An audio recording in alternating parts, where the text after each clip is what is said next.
مشرق T V پر خوش آمدید۔ پشتون علیحدگی پسندی اور وائس آف امریکہ اور افغانوں کے کردار کے بارے میں خدشات اٹھائے گئے۔ واشنگٹن ڈی سی میں پینٹاگون پریس بریفنگ کے دوران ایک اہم اور حساس تبادلے میں فرنٹیئر پوسٹ کے صحافی جلیل افریدی نے پینٹاگون کے press secretary brigadier general Patrick Ryder سے پاکستان کے صوبہ خیبر پختونخوا میں پشتون علیحدگی پسندی کو فروغ دینے پر مبینہ کوششوں کے بارے میں سوال کیا۔ رپورٹر نے بیرونی اثرات کے بارے میں خدشات کو اجاگر کیا، بشمول اسلام آباد میں مقیم افغان مہاجرین کی شمولیت اور US funded Voice of America کی خدمات سے وابستہ صحافی جیسے وائس آف امریکہ، دیوا اور وائس آف امریکہ پشتون۔ یہ سوال پاکستان کی خود مختاری، تعلقات اور جنوبی ایشیا میں وسیع تر علاقائی استحکام کے لیے دور رس اثرات کے ساتھ ایک موضوع سے متعلق تھا۔ فرنٹیئر پوسٹ نے دعویٰ کیا کہ کچھ افغان مہاجرین جو مبینہ طور پر امریکہ محکمہ خارجہ کی سہولت کے تحت اسلام آباد میں مقیم ہیں، ایسی سرگرمیوں میں ملوث تھے جو مبینہ طور پر پشتون علیحدگی پسندی کے خیال کی حمایت کرتے ہیں۔ کہا جاتا ہے کہ اس مبینہ بیانیے کو وائس آف امریکہ دیوا اور وائس آف امریکہ پشتون جیسے میڈیا آؤٹ لیٹس نے بڑھایا ہے، جن کی پاکستان اور افغانستان میں پشتون بولنے والی آبادیوں میں نمایاں رسائی ہے۔ خدشات پاکستان کے سیاسی منظرنامے تک پھیلے ہوئے ہیں، خاص طور پر عمران خان کی سربراہی میں پاکستان تحریک انصاف کے حوالے سے۔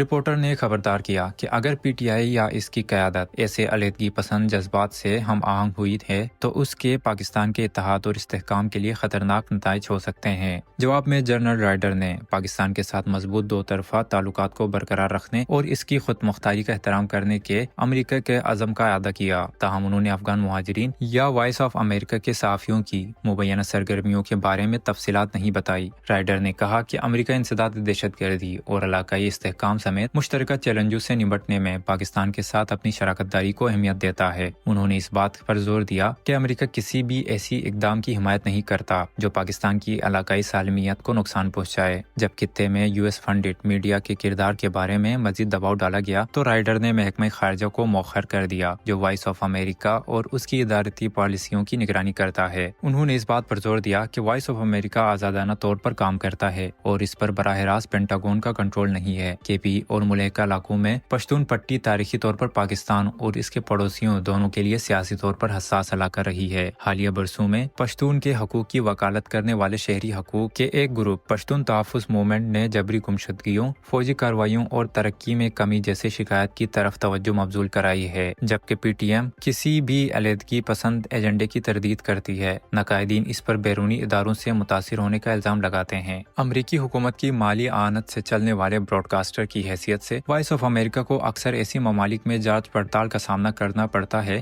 جہاں اس کی رپورٹنگ مقامی حکومتوں پر تنقید کے طور پر سمجھا جاتا ہے۔ امریکہ کی آواز Deewa and voice of America Pashtun کے پاکستان اور افغانستان میں پشتون بولنے والے سامعین پر توجہ مرکوز کرتے ہیں، انسانی حقوق سے لے کر انسداد دہشت گردی تک کے مسائل پر رپورٹنگ کرتے ہیں۔ افغان مہاجرین کا مبینہ طور پر ملوث ہونا، جن میں سے بہت سے کئی دہائیوں سے جنگ کے دوران پاکستان فرار ہو گئے تھے، اس مسئلے کو مزید پیچیدہ بنا دیتا ہے۔ ان برادریوں کو پاکستانی معاشرے میں ضم ہونے کے چیلنجوں کا سامنا کرنا پڑتا ہے اور سیاسی سرگرمیوں کے الزامات نے وقتاً فوقتاً میزبان ملک کے ساتھ ان کے تعلقات کو کشیدہ کیا ہے۔ پاکستان اور امریکہ کے تعلقات پر اثرات۔ فرنٹیئر پوسٹ کا سوال پاکستان میں امریکہ کے اثر رسوخ اور اس کے میڈیا اور پناہ گزینوں کی پالیسیوں کے نتائج کے بارے میں اہم سوالات اٹھاتا ہے۔ اگر اس طرح کے الزامات زور پکڑتے ہیں تو وہ پاکستان میں امریکہ مخالف جذبات کو بڑھا سکتے ہیں اور دونوں ممالک کے درمیان اعتماد کو کمزور کر سکتے ہیں۔ پاکستان کے لیے پشتونوں کی جائز شکایات کو دور کرنے اور علیحدگی پسند بیانیے کی توجہ حاصل کرنے سے روکنے کے درمیان نازک توازن کا انتظام کرنا اولین ترجیح ہے۔ بیرونی اداروں کا کردار